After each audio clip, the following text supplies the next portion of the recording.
Hello दोस्तों, फिर से स्वागत है हमारे यूट्यूब चैनल में।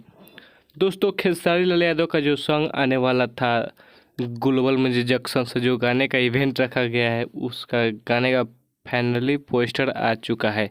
बहुत ही तगड़ा सॉन्ग है। अपने वाल के स्क्रीन पर पोस्टर देखिएगा, जिस गाने का नाम है हद कर दी ए राजा जी, जो कि बहुत ही तगड़ा सॉन्ग है। सबसे पहले अपने वाल के स्क्रीन पर पोस्टर देखिए। गाने का पोस्टर से ही पता चल जा रहा है कितना तगड़ा संग होगा। ग्लोबल में जो इवेंट रखा गया वही संग है, जिसमें खेसारी लाल यादव, प्रियंका सिंह गाई है।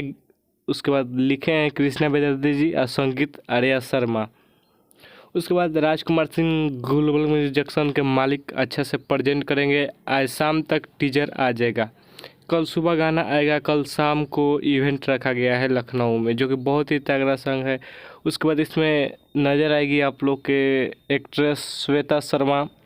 बहुत ही तगड़ा सॉन्ग है। बस इतना ही कहेंगे। अगर हमारे यूट्यूब चैनल पर नए हैं तो चैनल को सब्सक्राइब कर लीजिएगा भोजपुरी हर छोटी बड़ी खबर देखने के लिए। तब तक के लिए बाय, मिलते हैं।